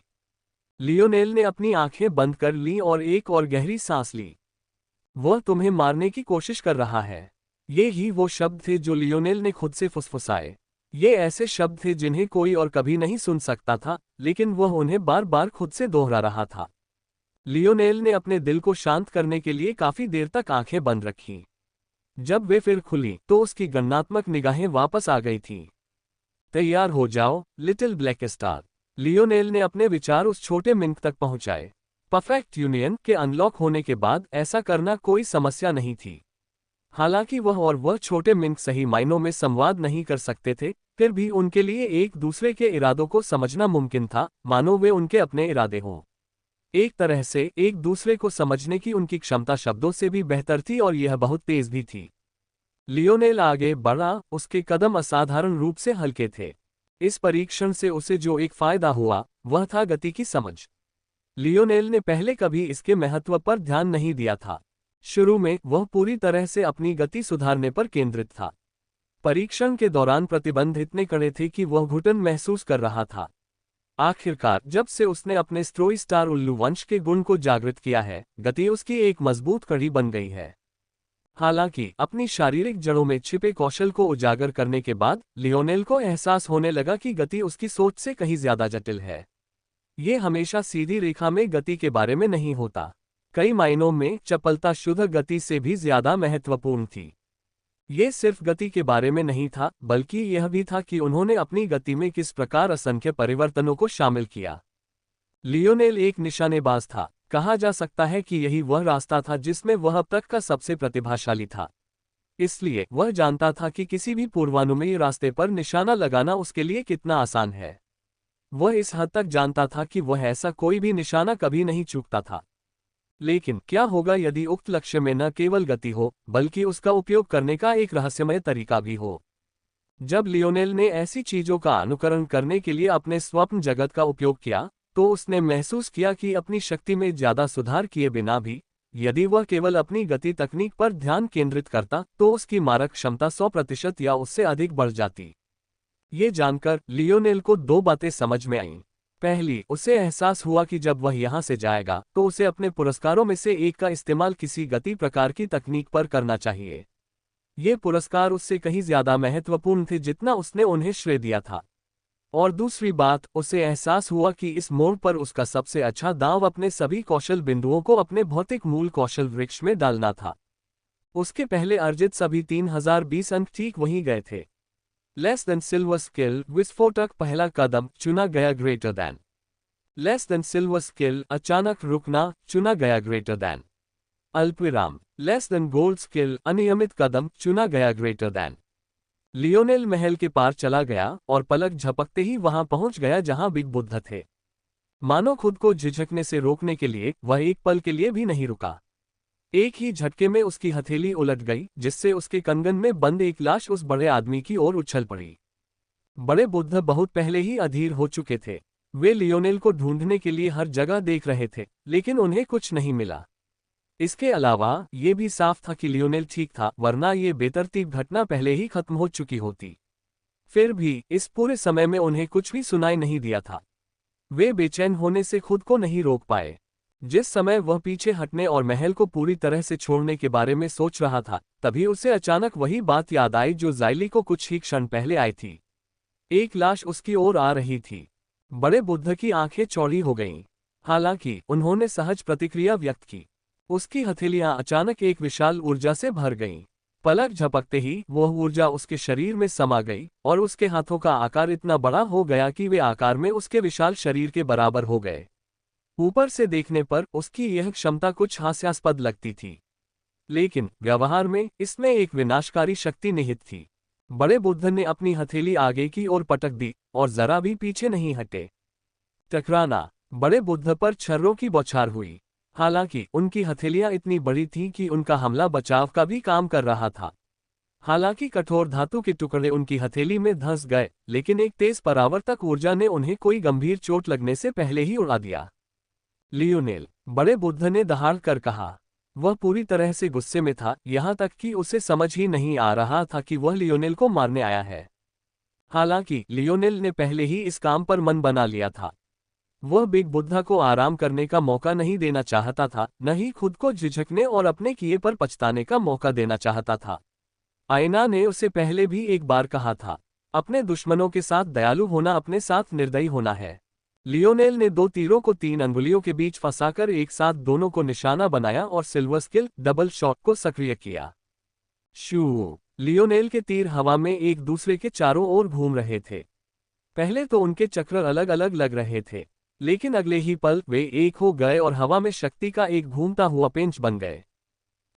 बिग बुद्ध की प्रतिक्रिया से पहले ही उसकी एक बड़ी उंगली कट गई। वह हवा में लहराई, फिर अपनी ऊर्जा खोकर अपने सामान्य आकार में जमीन पर आ गिरी। दुर्भाग्यवश बिग बुद्धा के लिए लियोनेल की निगाहें ठंडी और गणनापूर्ण बनी रहीं। लियोनेल ने सिल्वर स्किल हॉट स्ट्रीक को सक्रिय किया, जिससे अगले 10 सेकंड के लिए उसका कूल डाउन खत्म हो गया। फिर उसने तुरंत सिल्वर स्किल 5 प्रोग्ड नेट को सक्रिय किया। उसने तेजी से 5 तीर छोड़े।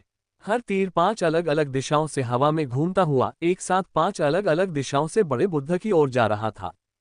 बड़े बुद्ध घबरा गए। उन्होंने अपनी दोनों विशाल हथेलियों को बाईं और दाईं ओर झटक दिया, जिससे 5 धारी जाल बनने से पहले ही टूट गया। दुर्भाग्यवश इससे उसका चेहरा उजागर हो गया। सिल्वर स्किल शूटिंग स्टार सक्रिय। बिजली कड़क रही थी और हवा का झोंका आ रहा था। लियोनेल की नजर बड़े बुद्ध से मिली। हालांकि डर और बेबसी देखकर उसका दिल कांप उठा, लेकिन उसका स्थिर हाथ नहीं डगमगाया। शू! लियोनेल के चेहरे के भाव अचानक बदल गए। वह तेज कदमों से पीछे हट गया, एक पल के लिए भी अपनी प्रकाश तत्व शक्ति को नहीं छोड़ा। अचानक उसकी बगल से एक कुल्हाड़ी नीचे गिर पड़ी। हालांकि उसके पीछे कोई मालिक नहीं था। साफ था कि वह उसकी ओर फेंकी गई थी। अगर वह न हिलता तो उसके हाथ, जो अभी अभी धनुष थामे हुए थे, कटकर अलग हो जाते। खैर कोई बात नहीं, उसने तीर तो छोड़ ही दिया था। खैर बिग बुद्ध तो मर ही जाएंगे।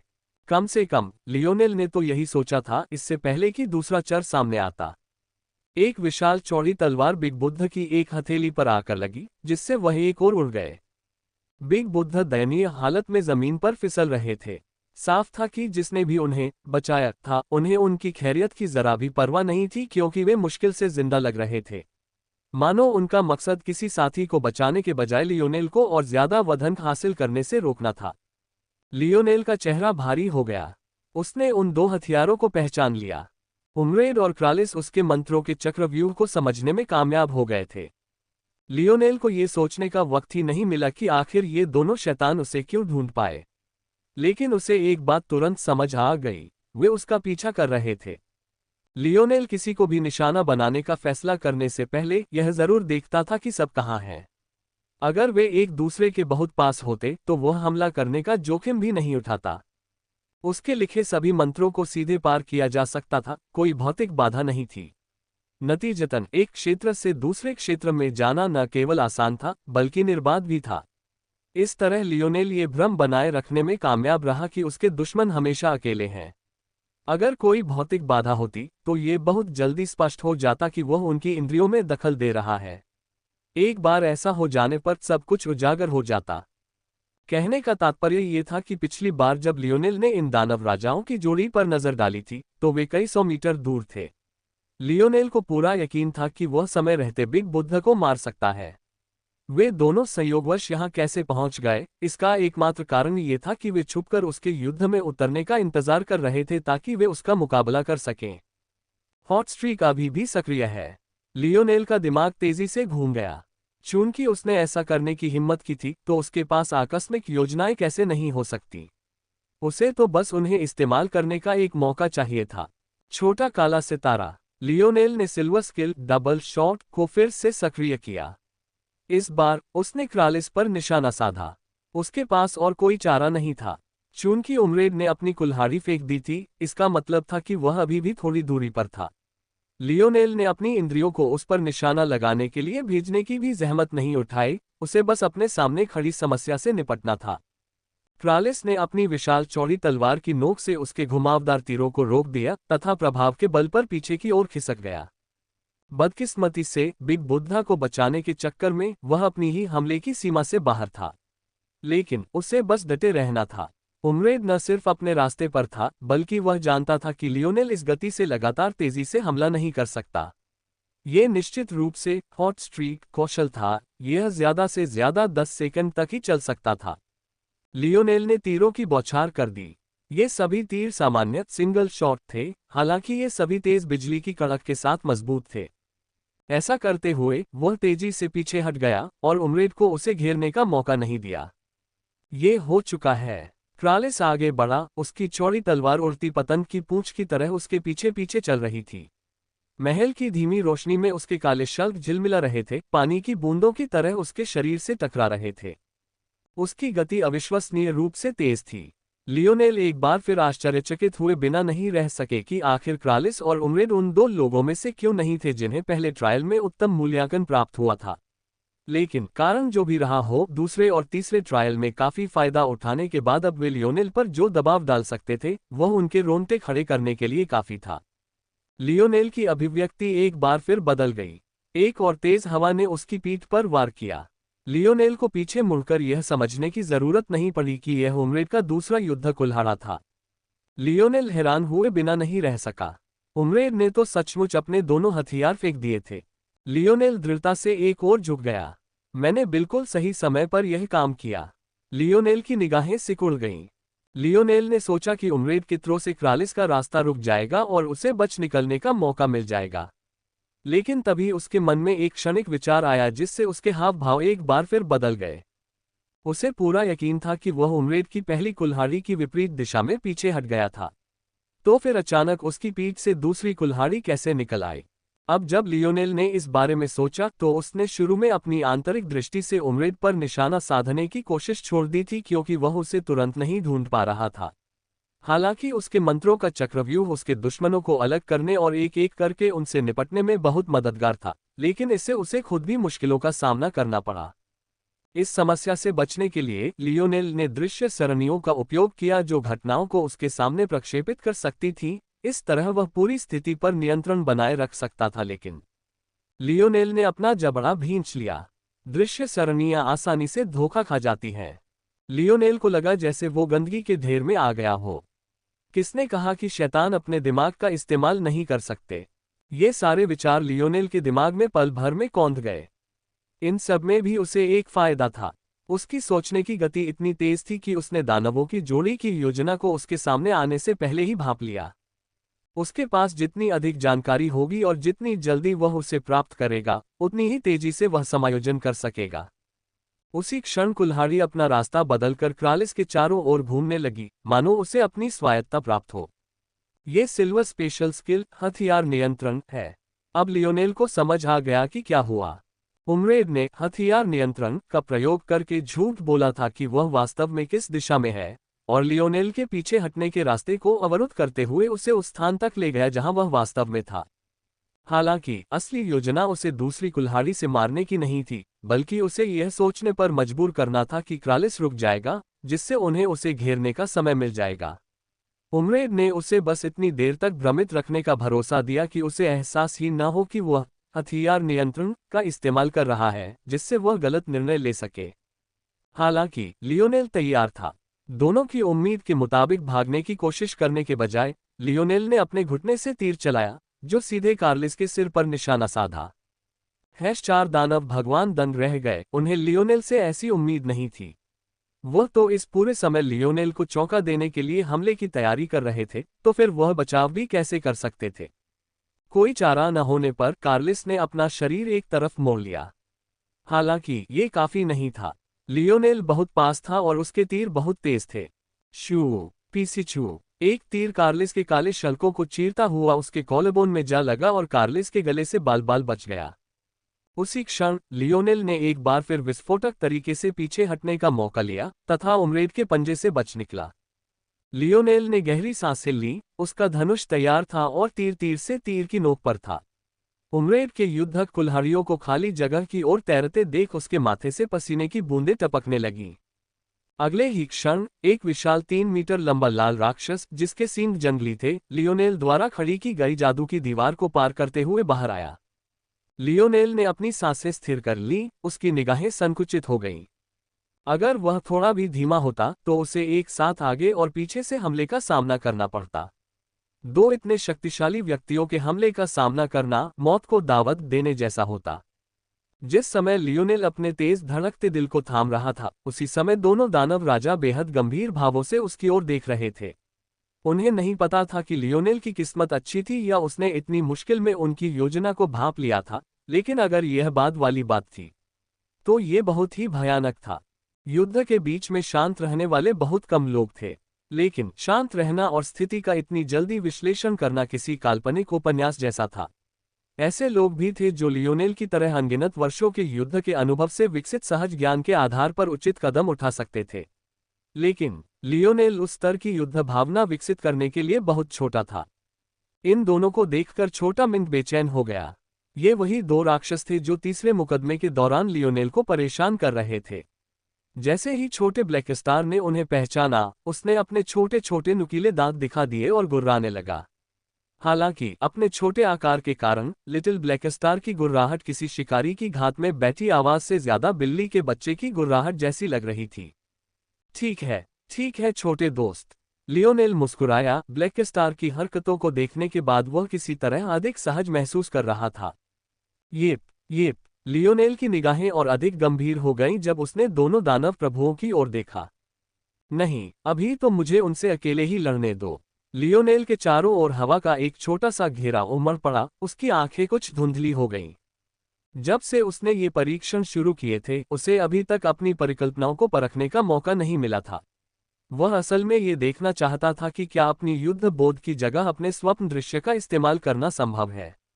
अब से बेहतर मौका और क्या हो सकता था। जैसे ही उसकी निगाहें धुंधली हुई, पूरा युद्ध क्षेत्र उसके स्वप्नलोक में प्रक्षेपित हो गया। उसकी अपनी एक प्रतिकृति खड़ी थी, साथ ही उमरेड और क्रालिस की भी एक प्रतिकृति थी। उसके सामने सब कुछ संख्याओं और प्रतिशत में बटा हुआ था। वे उसकी आंखों के सामने स्क्रीन पर लिखे शब्दों की तरह झिलमिला रहे थे, और हर गुजरते पल के साथ उसका दिमाग और तेज होता जा रहा था। दोनों दानवों के रोंगटे खड़े हो गए। उन्हें एक पल के लिए खतरे का जबरदस्त एहसास हुआ, लेकिन उन्हें समझ नहीं आ रहा था कि यह खतरा कहां से आ रहा है। क्या इस लड़के को मदद मिली? लेकिन यह नामुमकिन था, ये तो खुद मलिन द्वारा रचा गया एक परीक्षण था। इससे पहले कि दोनों वास्तव में समझ पाते कि क्या हो रहा है, लियोनेल ने एक कदम आगे बढ़ाया और एक साधारण तीर चलाया। यह तो बस एक साधारण सा तीर था, लेकिन उम्रेड को घुटन महसूस हुई। उसने जो कदम उठाने की योजना बनाई थी, वह अचानक रुक गया। उसके पास बीच में ही अपनी रणनीति बदलने के अलावा कोई चारा नहीं था, लेकिन नतीजा युद्ध में वर्जित था। उसने अपने अगले कदम के बारे में बहुत सोच विचार किया, जिससे उसकी प्रतिक्रियाएं धीमी हो गईं। अंत में वह केवल जल्दबाजी में अपने दो कुल्हाड़ियों से दयनीय ढंग से अवरोध उत्पन्न कर सका, क्योंकि उसका आधार ठोस नहीं था, तथा वह पीछे की ओर लड़खड़ा गया। क्रेलिस ने अविश्वास भरी निगाहों से ये सब होते देखा। पहले तो उसने सोचा कि लियोनेल और उम्रेड मिलकर कोई नाटक रच रहे हैं। क्या हो सकता है कि उम्रेड ने लियोनेल का इस्तेमाल करके उसे खत्म करने की योजना बनाई हो? उसने निश्चित रूप से दूसरे नंबर के दानव भगवान के आगे ऐसी कोई कार्रवाई नहीं की। आखिरकार वे दानव थे। एक दूसरे के साथ साजिश, षड्यंत्र और पीठ में छुरा घोंपना तो बस दिन की एक और घटना मानी जा सकती है। हालांकि अगले ही पल उसे एहसास हुआ कि उम्रेद उसके खिलाफ कोई साजिश नहीं रच रहा था। उसे समझ नहीं आ रहा था कि एक तीर उसे इतनी बुरी स्थिति में कैसे डाल सकता है। इसमें कोई चमक दमक नहीं थी, कोई जटिलता नहीं थी, यहां तक कि इसमें कोई मोड़ भी नहीं था। इसका कोई मतलब ही नहीं था। क्रालिस दहाड़ा, अपनी चौड़ी तलवार को पूरी ताकत से घुमाते हुए। लेकिन लियोनेल ने पहले ही उसकी कॉलबोन में गोली मार दी थी, इसलिए वह सिर्फ एक हाथ ही इस्तेमाल कर पाया, जिससे उसकी हालत उम्रेद से भी ज्यादा दयनीय हो गई। लियोनेल का हमला लगातार जारी था। हीट स्ट्रीक के कूल डाउन होने के बावजूद उसने बहुत पहले ही silver skill superior quick fire unlock कर ली थी, जिससे उसका रीलोड समय घटकर 0.70 सेकंड रह गया। इतना कम समय दोनों दानवों के ठीक होने के लिए पर्याप्त नहीं था। मानो इतना ही काफी नहीं था, लियोनेल पहले ही सिल्वर क्विवर में अपग्रेड हो चुका था। अब उसके क्विवर में 50 तीर आ सकते थे और हर 20 सेकंड में 2 तीर फिर से आ सकते थे। इसके अलावा इस क्विवर में रैंडम रीलोड नाम का एक अतिरिक्त प्रभाव भी था। पहले से चलाए गए तीर के क्विवर में फिर से आने की 10% संभावना थी। लियोनेल के हिसाब से अगर वह अपनी सबसे तेज गति से तीर चलाता, तो उसे हर 20 सेकंड में 2-3 बार रैंडम रीलोड के सक्रिय होने की उम्मीद थी। इसका सीधा मतलब था कि लियोनेल को अपने तरकश में जब भी तीर चलाने की तैयारी होती, 5 अतिरिक्त तीर मिल सकते थे। अगर वह पूरी ताकत से तीर चलाता, तो उसके पास एक ही झटके में इस्तेमाल करने के लिए 55 तीर होते। अगर किस्मत अच्छी रही तो शायद और भी ज्यादा। ये सारे विचार और गणनाएं लियोनेल के दिमाग में घूम रही थीं, लेकिन इनसे न तो उसका मूड अच्छा हुआ, न ही बिगड़ा। उसका पूरा ध्यान मौजूदा लड़ाई पर था, जबकि उम्रेड और क्रालिस धीरे धीरे उबलते पानी में डूबे दो मेंढकों की तरह थे। लियोनेल हर कदम पर एक नया तीर छोड़ता था। उसका प्रभावशाली आभामंडल किसी पराक्रमी योद्धा से कम नहीं था। अगर उसके हाथ में धनुष इतना स्पष्ट न होता, तो कोई भी यही सोचता कि वह कोई फरसा लिए हुए है और उसे अपने दुश्मनों का खून चखने के लिए लहरा रहा है।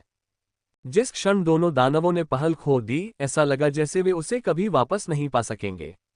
लियोनेल उनकी कमजोरियों को अच्छी तरह पहचान गया था और उन्हें फिर से पैर जमाने का मौका ही नहीं दे रहा था। और उसी क्षण पेंग लियोनेल ने शूटिंग स्टार को सक्रिय कर दिया, जिससे क्रालिस की आंखों में घबराहट की एक चमक आ गई। उसने जल्दी से अपनी बड़ी तलवार से उसे रोक दिया, लेकिन पाया कि वह उतना पीछे नहीं हट पा रहा था जितना उसने सोचा था। इस दौरान वह पूरी तरह से भूल गया था कि वे अभी भी महल की दीवारों के भीतर हैं। लियोनेल के दबाव ने उन्हें अपने आसपास की हर चीज भूला दिया, सिवाय उसके। उसने अपनी विशाल तलवार से अजीब तरह से उसे रोक दिया, और उम्मीद के मुताबिक उसे उतना बल नहीं मिल पाया। हालांकि तभी कुछ बेहद आश्चर्यजनक हुआ। लियोनेल का तीर क्रालिस की तलवार के किनारे से फिसल गया, उसकी दिशा बदल गई और पलक झपकते ही उम्रेड के सामने आ गया। लाल राक्षस की आंखों के सामने मानो उसकी जिंदगी घूम गई। वह अभी भी लियोनेल के आखिरी हमले से लड़खड़ा रहा था। कहा जा सकता है कि अब तक उसके बचने का एकमात्र कारण यही था कि लियोनेल को अपना ध्यान उन दोनों पर केंद्रित करना पड़ा था। वह एक साथ 2 हमलों का सामना कैसे कर सकता था? उसने जल्दी से अपनी दोनों कुल्हाड़ियों से रोकने की कोशिश की, लेकिन कोई फायदा नहीं हुआ।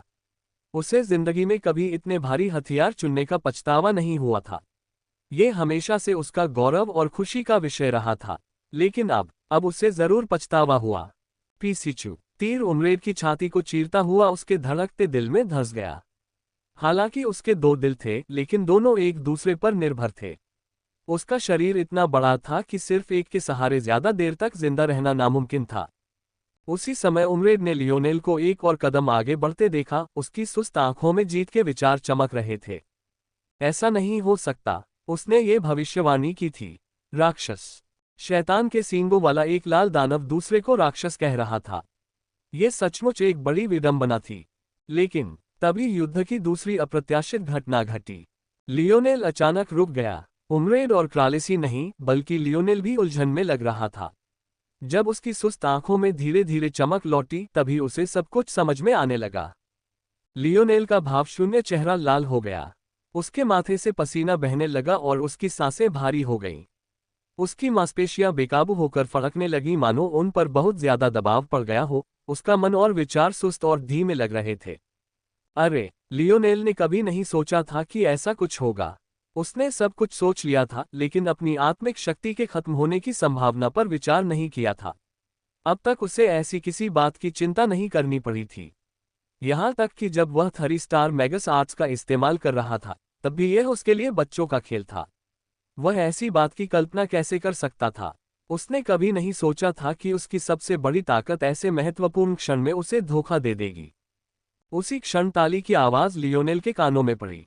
अपनी आत्मिक शक्ति के सहयोग के बिना उसका जादू टोना चक्रव्यूह बुरी तरह कमजोर होकर अगले ही पल ढह गया, जिससे वे ध्वनियां जो वह पहले नहीं सुन पा रहा था, उस तक पहुंचने लगीं। लियोनेल का चेहरा पहले ही लाल हो चुका था और थकान के कारण उसका चेहरा पीला पड़ गया था, लेकिन जब उसने देखा कि ताली बजाने वाला तो लेमोरक था, तो उसकी स्थिति और भी खराब हो गई। अनजाने में ही महल के भीतर की लड़ाई बाहर भी आने लगी थी। ये साफ था कि दोनों दानव राजा भागने की पूरी कोशिश कर रहे थे। लियोनेल को ये बात बहुत पहले ही पता चल गई थी, लेकिन उसने ये भी अनुमान लगा लिया था कि वह उन्हें उसके जादू के चक्रव्यूह से बाहर निकलने से पहले ही मार देगा और उन लोगों को भी सचेत कर देगा जो महल में प्रवेश नहीं कर पाए हैं। उसे उम्मीद नहीं थी कि लामोरक महल के बड़े दरवाजों के बाहर इंतजार कर रहा होगा। और न सिर्फ वह इंतजार कर रहा था, बल्कि उसने 1 दर्जन आदमियों को भी इकट्ठा कर लिया था जो उनके साथ इस झंडा पकड़ने के खेल में शामिल हुए थे। लियोनेल ने भारी सांस ली और भावशून्य दृष्टि से अपने सामने खड़े दुश्मनों पर नजर दौड़ाई। हालांकि लियोनेल को लग रहा था कि वह बुरी स्थिति में है, लेकिन उसे ऐसा नहीं लग रहा था। आखिरकार उसके सारे दुश्मन उसके सामने थे। वह घिरा नहीं था और उसके पास अभी भी पीछे हटने का रास्ता था। लियोनेल की नजर लेमोरक पर टिकी रही, उसे ऊपर से नीचे तक नापता रहा। उसने कुछ भी बोलने की जहमत नहीं उठाई, क्योंकि उसके पास ऐसा कुछ भी नहीं था जिससे मौजूदा हालात बदल सकें। कई मायनों में लामोरक और बिग बुद्धा अविश्वसनीय रूप से एक जैसे थे। वे दोनों अपने अपने व्यक्तिगत आदर्शों के कट्टर समर्थक थे, एक स्लेयर लीजन के लिए और दूसरा कैमलॉट के लिए। उनके लिए जैसे ही लियोनेल ने उनकी नीतियों को चुनौती दी, वह पहले से ही उनका दुश्मन माना जाने लगा। उनके जैसे लोगों के लिए चीजें सिर्फ काले और सफेद रंग में ही थीं। और भले ही उन्हें पता हो कि कुछ धूसर रंग भी हो सकता है, फिर भी वे अपने आदर्शों को चुनौती देने से बचने के लिए उसके किसी भी उदाहरण पर मुहर लगा देते थे। लियोनेल ऐसे लोगों पर अपनी सांसें बर्बाद करने को तैयार नहीं था। लेमोरक तो उसे मारने के लिए पहले से ही पूरी ताकत लगा चुका था। लेकिन जैसे ही उसने उस छोटे से मिंक को हरकत में देखा, उसे लगा जैसे उसकी सारी पूर्वधारणाएं सच साबित हो गई हों। इससे उसका जोश और भी बढ़ गया। लामोरक ने कभी नहीं सोचा कि अगर वह छोटा मिंक लियोनेल के पक्ष में न होता तो वह क्या करता। वह सचमुच एक पाखंडी था, एक ऐसा इंसान जो बाकी सबको नजरअंदाज करते हुए सिर्फ अपने पूर्वाग्रहों की पुष्टि करना चाहता था। अगर लेमोरक किसी भी तरह से वस्तुनिष्ठ होता, तो वह सोच रहा होता कि आखिर एक युवा जो प्रकाश तत्व का इस्तेमाल कर सकता है, एक अंधकार तत्व के प्राणी का पक्ष क्यों लेगा। तार्किक रूप से चीजें उतनी सरल नहीं होनी चाहिए जितनी दिखती हैं। लेकिन क्या ऐसा कट्टरपंथी ऐसा कुछ सोचेगा? और अगर सोचेगा भी, तो वह इसे कितनी गंभीरता से लेगा? अपने भव्य प्रवेश पर लियोनेल की प्रतिक्रिया की कमी को देखकर लामोरक अपने दिल में केवल ये स्वीकार कर सका कि वह कुछ हद तक घुटन महसूस कर रहा था। उसे घेर लो। लियोनेल ने पीछे की ओर गोली चलाई और दोनों दानवों पर अपनी बढ़त को पूरी तरह नजरअंदाज कर दिया। मरे हुओं के लिए वध बिंदुओं का क्या फायदा। दरअसल लियोनेल को तीसरे दौर में ही पता चल गया था कि मरने पर वध के अंक चुराए जा सकते हैं। वह नहीं चाहता था कि उसकी मेहनत किसी और के काम आए, और मरने की उसकी इच्छा तो और भी कम थी। दुर्भाग्य से सिर्फ इसलिए कि वह ऐसा चाहता था, इसका मतलब यह नहीं था कि उसका शरीर उसकी मर्जी से काम करेगा। वह पूरी तरह से थका हुआ था, जिससे उसका शरीर सुस्त और असंयोजित हो गया था। अच्छी खबर यह थी कि केवल उसकी आत्मिक शक्ति ही पूरी तरह से समाप्त हो चुकी थी। उसके शरीर के भीतर अभी भी पर्याप्त शक्ति थी और उसे उसके 2 सितारा संविधान के 2 सितारों द्वारा शुद्ध किए जाने के बाद पर्याप्त समय दिए जाने पर धीरे धीरे आत्मिक शक्ति में परिवर्तित किया जा सकता था। हालांकि जहां अच्छाई थी वहां बुराई भी थी। आत्मिक शक्ति ही लियोनेल की क्षमता को बनाए रखती थी। इसके बिना उसकी गणना करने की क्षमता में भारी गिरावट आए, उसका स्वप्नलोक बेकार हो गया और उसकी आंतरिक शक्ति का उपयोग अपने आसपास की गतिविधियों पर नजर रखने के लिए नहीं किया जा सका। इसके अलावा आत्मिक शक्ति लियोनेल की क्षमता के उपयोग के बाहर भी मन की एकाग्रता का प्रतिनिधित्व करती थी। इसके बिना उसकी निर्णय क्षमता और सजगता क्षीण हो गई थी। पहले लियोनेल का समन्वय और सजगता उसके आंकड़ों की ताकत हुआ करती थी, लेकिन अब इनमें आधे से भी ज्यादा की गिरावट आ गई थी। लियोनेल ने तीर का तीर बनाया और चला दिया ताकि वह अपने और अपने पीछा करने वालों के बीच दूरी बनाए रख सके। उसके पास अभी भी कई आकस्मिक योजनाएं थीं, बस उसे उन तक पहुंचना था। लेकिन आगे जो हुआ उससे वह पूरी तरह हैरान रह गया। उसका तीर सीटी बजाती हवा के बीच से निकलकर एक क्षण में कैमलॉट के एक आक्रमणकारी मानव के सामने प्रकट हो गया। शूरवीर कवच पहने युवक जड़वत हो गया, उसका शरीर कांप रहा था मानो उसकी आंखों के सामने उसकी जिंदगी गुजर गई हो। हालांकि जिस तेज दर्द की उसने उम्मीद की थी वह कभी नहीं हुआ। न केवल वह स्तब्ध था, बल्कि लियोनेल उससे भी अधिक स्तब्ध था।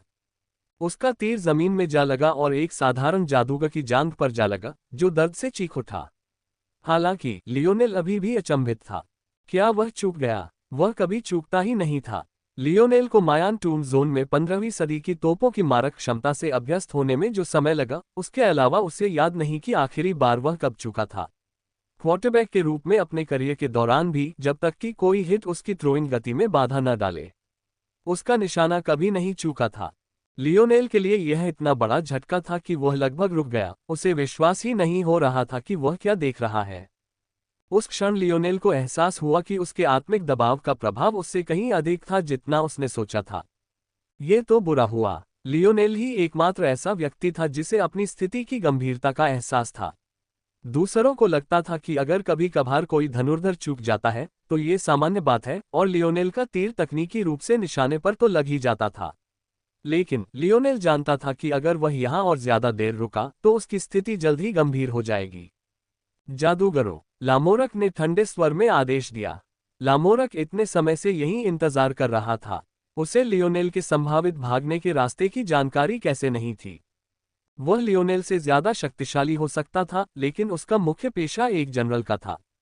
कैमलॉट के लिए जनरल स्टार का महत्व 3 स्टार मैगस से ज्यादा हो सकता है, भले ही 3 स्टार मैगस की तुलना में कैमलॉट ज्यादा शक्तिशाली हो।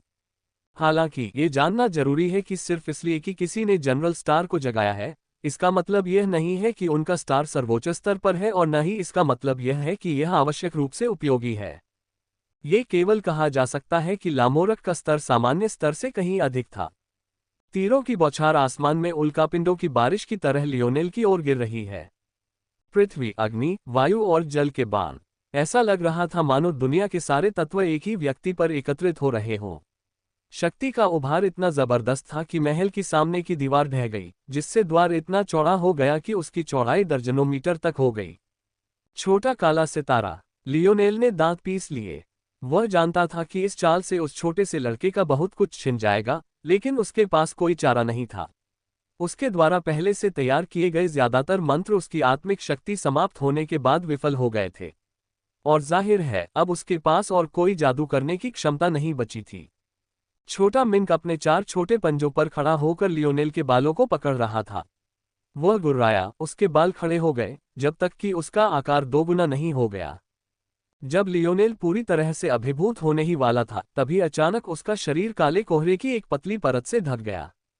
शू! जादू के हिंसक उतार चढ़ाव ने उसे पूरी तरह से प्रभावित कर दिया, उसके नीचे की जमीन को तोड़ दिया और महल की जमीन को तहस नहस कर दिया। शुल्क। लामोरक ने ठंडे मन से देखा कि लियोनेल पूरी तरह से मंत्रों के झुंड में घिरा हुआ था। वह लियोनेल की मौत में इतना डूबा हुआ था कि उसे विडंबना का एहसास ही नहीं हुआ। लामोरक और लियोनेल के बीच अभी भी -2 और -4 दानव लॉर्ड मौजूद थे। न केवल वे दोनों वहां थे, बल्कि वे दोनों अभी भी बुरी तरह घायल थे। ये भी कहा जा सकता था कि वे अपनी आखिरी सांसें गिन रहे थे, और उमरेड की हालत तो और भी बदतर थी। उमरेड के पास जीने के लिए ज्यादा से ज्यादा कुछ मिनट ही बचे थे, क्योंकि उसके 2 दिलों में से एक छिदा हुआ था। न सिर्फ उसका खून बह रहा था, बल्कि अगर ऐसा न भी होता तो भी एक दिल उसके विशाल शरीर को जिंदा रखने के लिए काफी नहीं था। उसके बगल में क्रालिस की हालत उतनी खराब नहीं थी, लेकिन फिर भी वह शुरू से ही उमरेड से कमजोर था। इसके अलावा लियोनेल द्वारा उसकी कॉलरबोन तोड़ दिए जाने के बाद वह केवल एक ही हाथ का इस्तेमाल कर पा रहा था और दूसरे का सीमित इस्तेमाल कर पा रहा था। अब तक लियोनेल ने कैमलॉट को नुकसान पहुंचाने के लिए एक भी काम नहीं किया था। दरअसल इस कैप्चर द फ्लैग गेम में उसे निशाना बनाने आए कुछ इंसानों को मारने के अलावा अब तक उसने जितने भी कत्लेआम किए थे वे सब राक्षसों के खिलाफ ही किए थे। उसने एक बार भी इंसानों को सक्रिय रूप से निशाना नहीं बनाया था। फिर भी यहाँ कैमलॉट का एक महान शूरवीर लेमोरक था जो लियोनेल को हराने के लिए अपने सामने 2 दानव लॉर्ड्स की अनदेखी कर रहा था। शायद उसके मन में यह बात अब भी जायज थी। मोड्रेड के प्रकट होने से पहले हमेशा से ही राक्षस और मनुष्य रहे थे। हालांकि मोड्रेड द्वारा राक्षसों को संगठित करने और उन्हें शक्ति और बुद्धि प्रदान करने के बाद ही वे वास्तव में खतरनाक बन पाए। लामोरक के लिए लियोनेल एक और संभावित मोड्रेड था। इतना ही नहीं, वो एक पुरुष भी था। इस मध्ययुगीन युग के पुरुष होने के नाते लामोरक अवचेतन रूप से अभी भी पुरुष की भूमिका पर ज्यादा जोर देता था। उसके लिए लियोनेल न सिर्फ मोड्रेड जैसा एक और प्रभाव बन जाता, बल्कि वह और भी ज्यादा खतरनाक बन जाता। ये बात सिर्फ इस तथ्य से कहीं आगे जाती थी कि मोड्रेड एक महिला थी। हो सकता है दूसरों को पता न हो, लेकिन लामोरक को अच्छी तरह पता था कि मोड्रेड राजा आथ की बेटी थी। इसी गुप्त रहस्य के कारण ही पिछले 1 दशक में उनके राजा और रानी के बीच के रिश्ते कुछ हद तक बिगड़ गए थे। इस रिश्ते की वजह से मोड्रेड को कैमलॉट के साथ काम करने में हमेशा कुछ हिचकिचाहट रहती थी। अगर ऐसा न होता तो शायद बात बहुत पहले ही हाथ से निकल गई होती। हालांकि क्या लियोनेल के ऐसे संबंध थे? न केवल उसने ऐसा नहीं किया, बल्कि यदि उसने मामले को अपने हाथों में नहीं लिया होता तो कैमलॉट द्वारा उसका भविष्य लगभग बर्बाद हो गया होता। ऐसा खतरा लामोरक के लिए 2 शीर्ष 4 दानव लॉर्ड्स से भी अधिक था। लामोरक के अनुमान के अनुसार लियोनेल शायद मरा नहीं था, लेकिन वह निश्चित रूप से गंभीर रूप से घायल था। अब उसे घेरने का सबसे अच्छा समय था। आज ही स्पिन करो और बड़ा जीत लो। दांव। कैमलॉट के शूरवीरों ने दोनों दानवों को पूरी तरह नजरअंदाज करते हुए उड़ती धूल में धावा बोल दिया। लेमोरक की इंद्रियां उन पर टिकी थीं, इसलिए उन्होंने कैमलॉट के लोगों के खिलाफ कोई भी जल्दबाजी करने की हिम्मत नहीं की, वरना उन्हें पता था कि उन्हें मिली यह छोटी सी राहत बिखर जाएगी। वे सभी जानते थे कि कैमलॉट के कुलीन योद्धाओं की गुणवत्ता उनसे कहीं बेहतर थी। यही कारण था कि वे संख्या में इतने कम होने के बावजूद जीवित रह पाए। पूरी तरह स्वस्थ होने पर भी वे लेमोरक का मुकाबला नहीं कर सकते थे। हालांकि उस समय वही हुआ जिसकी किसी ने उम्मीद नहीं की थी। धूल के बादल से अंधेरे की धारियां फूट पड़ीं। हालांकि वे ज्यादातर आंखों की पहुंच से ज्यादा तेज थीं, फिर भी वे 3-3 के समूह में आ रही थीं, मानो अंधेरे के किसी जीव ने अपने पंजों से अंतरिक्ष को चीर डाला हो। शूरवीरों की अग्रिम पंक्ति पूरी तरह से ध्वस्त हो गई। जो नहीं मरे उनके कवच टूट गए और उनकी हड्डियां टूट गईं। जो ज्यादा बदकिस्मत थे उनके शरीर 2 टुकड़ों में फट गए और उनके शरीर से खून और लहू की बारिश होने लगी। उसी समय लियोनेल ने गड्ढे के पीछे से छलांग लगाए और उसे आड़ के रूप में प्रयोग करते हुए जितनी जल्दी हो सके भागने की कोशिश की। छोटे मिनट में अब उसकी गर्दन या बालों से चिपकने की ताकत नहीं थी। लियोनेल केवल उसे अपनी बाहों में पकड़ सकता था, सावधानी बरतते हुए कि उसके नाजुक छोटे शरीर को कोई नुकसान न पहुंचे। उन जादुई तीरों के लगने से ठीक पहले छोटा मिंट लियोनेल को अपनी छाया लोक में ले गया था। हालांकि उस छोटे मिंट के लिए उस जगह में अपनी मर्जी से घुसना बहुत आसान था, जिससे वह हमलों से सुरक्षित रहता था। किसी और को अपने साथ ले जाना ही उस छोटे मिंट की आधी से ज्यादा सहनशक्ति खत्म करने के लिए काफी था। मानो इतना ही काफी नहीं था, नन्हे मिंट ने कुछ ही देर बाद अपना सबसे शक्तिशाली हमला किया। नन्हे ब्लैकस्टार ने लियोनेल को वो सब कुछ दे दिया था जो उसके पास था। लियोनेल अब और कुछ नहीं मांग सकता था। यही सबसे बड़ी वजह थी कि लियोनेल अब उस छोटे से बच्चे का इस्तेमाल करने से हिचकिचा रहा था। ब्लैकस्टार अभी भी एक शिशु था। उसकी हरकतें न सिर्फ बचकानी थीं, बल्कि उसकी सहन शक्ति भी अभी कमजोर थी। लियोनेल को उस छोटे से बच्चे से इतना भी पूछना बहुत बुरा लग रहा था। लियोनेल अपनी पूरी ताकत से दौड़ा और अपने और अन्य लोगों के बीच दूरी बना ली। वह उस समय अपनी प्रकाश तत्व शक्ति का उपयोग नहीं कर पा रहा था। दुर्भाग्य से उसी क्षण उसने अपनी आत्मिक शक्ति का एक और महत्वपूर्ण उपयोग सीखा।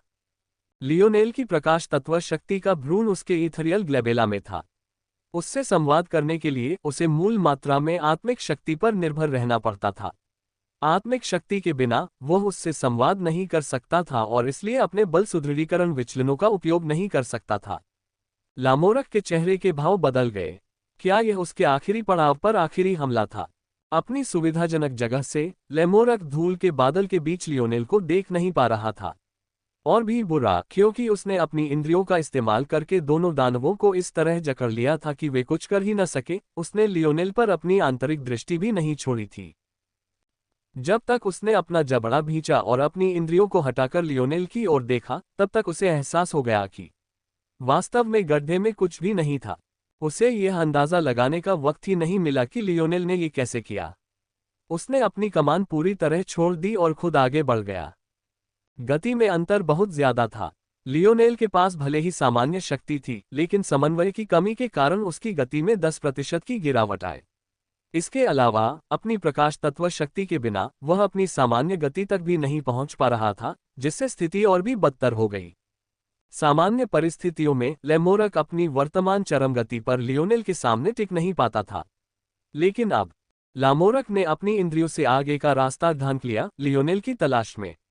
अपनी आत्मिक शक्ति के बिना लियोनेल के पास खुद को पहचान से छुपाने की कोई क्षमता नहीं थी।